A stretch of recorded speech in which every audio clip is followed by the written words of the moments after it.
في فيديو النهارده هنتكلم عن استنى قبل ما تقول كده الفيديو اللي جاي هتتكلم عن ايه.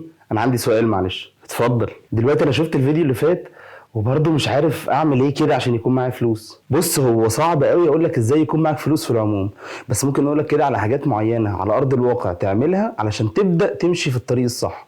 وبرضه الحاجات دي هقولها لك من كتاب Psychology of Money. ازيكم عاملين ايه؟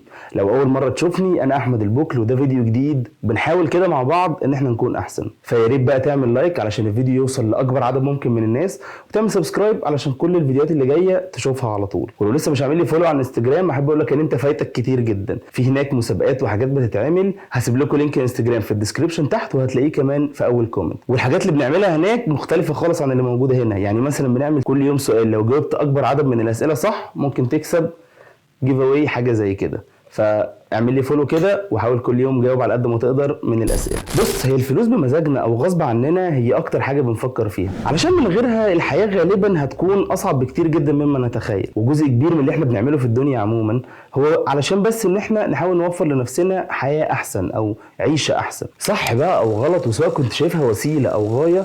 فبناء على مورجان هاوزر اللي كاتب سايكولوجي اوف ماني هو بيقول ان احنا كلنا عندنا كفايه. وبصراحه مش بس ان احنا عندنا كفايه، ده مهم كمان نعرف امتى نقول كفايه. يعني انت مثلا عندك بيت وعندك شغلك او عندك جامعتك اللي بتروحها وغالبا بتتفرج عليا، فانت معاك موبايل ومعاك انترنت عشان تتفرج عليا على اليوتيوب. فالكاتب هنا بيحاول يوصله ان احنا قبل ما نفكر في اي حاجه نعملها علشان يكون معانا فلوس زياده لازم نكون مقتنعين من جوانا ان احنا اصلا معانا كفايه. والحقيقه هو ده الاساس اصلا بتاعنا.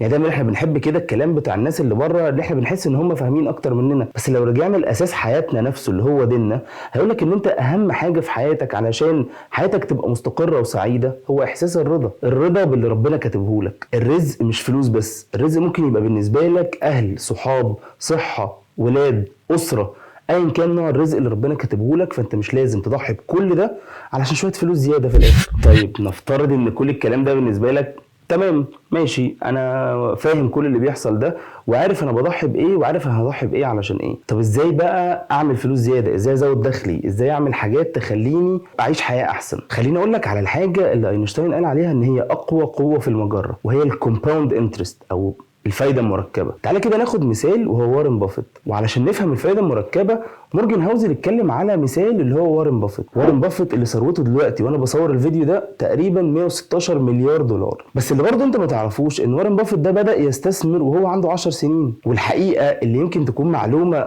غريبه جدا بالنسبه لي وممكن تكون بالنسبه لاي حد ان 99% من ثروته دي قدر يعملها بعد ما يبقى عنده 50 سنة. في سنة 1986 لما كان وارن بافيت عنده 56 سنة قدر ان هو يعمل اول مليار في حياته. وشوف دلوقتي انا بقول لك عنده 116 مليار. وعلشان الحل السحري للنجاح هو دايما الوقت، علشان تنجح في اي حاجة عموما مش بس ان انت يكون معاك فلوس كتير، محتاج وقت ومحتاج مجهود ومحتاج تعمل الحاجات المملة الكتيرة اللي ممكن تحسها على المدى القصير ما بتعملش اي حاجة. وفكك بقى من اي حد يجي يقول لك تعالى عشان اكسبك بكرة مليون جنيه.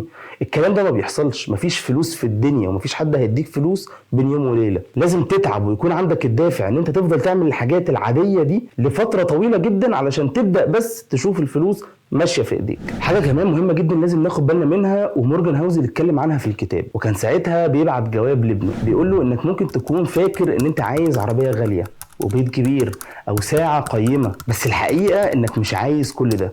انت بس اللي عايزه ان انت تنال احترام الناس ليك، وفاكر ان الاحترام ده هيجيلك لما تمتلك الحاجات الغاليه دي. بس الحقيقه هي عمرها ما كانت كده، بالذات من الناس اللي انت مستني الاحترام منها. صدقني في الكام جمله اللي هو قالها له دي في حاجات كتيره جدا اتبنى عليها نظريات كتيره، زي مثلا نظريه مان ان ذا كار بارادوكس. فكره ان احنا بنكون دايما عايزين نشتري عربيات غاليه وشكلها حلو علشان الناس تحترمنا كده واحنا راكبينها، ده في الحقيقه ما بيحصلش. الناس لما بتبص عليك وبتشوفك راكب العربيه دي كل اللي بيجي في دماغها قد ايه العربيه دي نفسها حلوه، وبتخيلوا نفسهم كده وانا قاعد راكب العربيه دي هيبقى شكلي عامل ازاي. لكن محدش مركز معاك انت، محدش احترامه زاد ليك انت، لان الاحترام حاجه اصلا محدش يقدر يشتريها. وحاجه كمان ان الشطاره في التحكم في الفلوس بتاعتنا او ان احنا ازاي نعمل ثروه عموما هي مش فكره ان انا عايز يبقى معايا فلوس كتيره علشان اعرف اصرفها على ايه، اصرفها على حاجات استهلاكيه نوعا ما. بالعكس، اي حد عشان عايز يبقى معاه فلوس ويستمر ان هو يكون معاه فلوس محتاج يفكر ان هو ازاي ما يصرفش الفلوس اللي معاه. وهي دي قيمه الثروه الحقيقيه بتاعتك، هي الفلوس اللي انت مش بتصرفها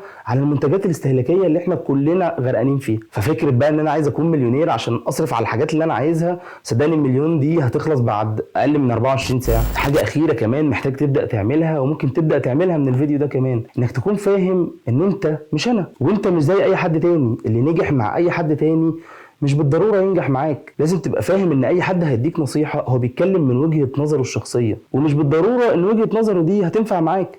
ممكن يقول لك دلوقتي نصيحه ليها علاقه بالفلوس لو انت عندك 18 سنه، لكن لو انت عندك 30 سنه وبتبدا تكون اسره النصيحه دي هتبقى بالنسبه لك وحشه جدا. او مثلا راجل عنده 50 سنه ودخل خلاص في مرحله الاستقرار، برضه بالنسبه له النصيحه مش هتبقى احسن حاجه. فلازم اي نصيحه تسمعها تبدا تعديها على فلاتر كده في حياتك، وتبدا تأيفها كده على مقاسك وعلى ظروفك وعلى الحياه اللي انت عايشها في الاخر. بس كده اكتبوا لي كده تحت في الكومنتس ايه اكتر حاجه شايف ان انت ممكن تبدا فعلا تعملها علشان تعيش حياه ماليه احسن شويه. وما تنساش بقى تعمل لايك وسبسكرايب وتشغل الجرس علشان يوصلك كل الفيديوهات اول ما تنزل. اشوفكم في فيديو جديد، سلام.